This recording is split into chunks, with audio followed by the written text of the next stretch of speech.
मुद्दा बक्सर की जनता के लिए है और बक्सर की जनता इस मुद्दे को तय करेगी और बक्सर की जनता इस समस्या का समाधान भी करेगी। इस मुद्दे का जो सवाल है और जो समस्या उसका समाधान बक्सर की जनता ही करेगी।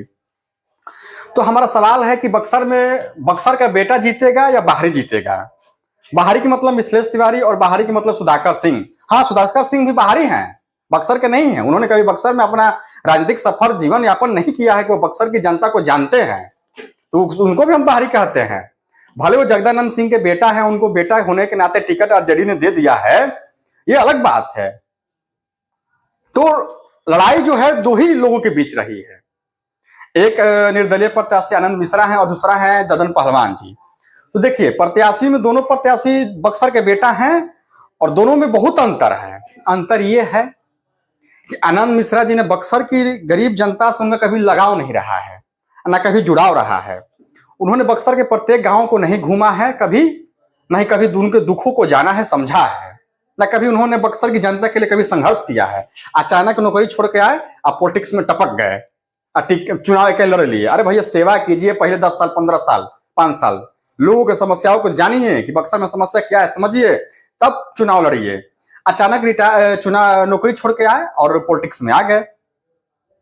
लेकिन ददन पहलवान ऐसा नेता है जो जमीनी नेता है, वो जमीन से जुड़ा हुआ नेता है और बक्सर की गरीब आवाम, दबे कुचले, शोषित वंचित पीड़ितों के समस्याओं को जानता है, समझता है। वह एक से शख्स नेता है ददन पहलवान बक्सर जिला में, जो हमेशा 24 घंटा बक्सर की जनता के लिए दिन हो या रात खड़ा पाएंगे। आप उनको देखेंगे, आपके हमेशा वो 24 घंटा जनता के लिए खड़ा रहेंगे। उन्होंने कहा है, ददन पहलवान ने कहा है, ददन पहलवान का आप देखिएगा कि हमेशा सर पर पगड़ी बांध के चलते ददन पहलवान। क्यों? क्योंकि उन्होंने कहता है कि हमें हमेशा कफन बांध के चलता हूं। क्यों? बक्सर की जनता के लिए, गरीब जनता के लिए कफन बांध के चलते हैं ददन पहलवान। उन्हें किसी पार्टी की जरूरत नहीं है, ना ही उन्हें किसी पद की जरूरत है। बिना पद रहे हुए ददन पहलवान बक्सर की जनता के, गरीब जनता के लिए खड़ा रहते हैं। समझिए, जब वो पद पा जाएंगे, जब वो सांसद बन जाएंगे और आपकी बात जब जाके संसद भवन में रखेंगे, तो समझिए आपका कितना गर्व महसूस होगा कि गरीब का बेटा जब बिना पावर कितना किया था, जब पावर में आया तो कितना करेगा। तो बक्सर की जनता को यही सोचना है कि हमें कौन चाहिए, बाहरी या लोकल। लोकल में कौन लोकल? जो हमारी समस्याओं को समझता हो, ना कि एक नौकरी छोड़ के आके पॉलिटिक्स में टपक गए हो। क्या जानते हैं आप गरीब गुरबा के बारे में? बक्सर की समस्याओं को जानते हैं आनंद मिश्रा जी? नौकरी किए, नौकरी छोड़ के टपक के पॉलिटिक्स में आ जाइएगा? पहले सेवा कीजिए जनता का, 5 साल 10 साल जानिए समस्याओं को, घूमिए गांव में, तब पॉलिटिक्स में आइए।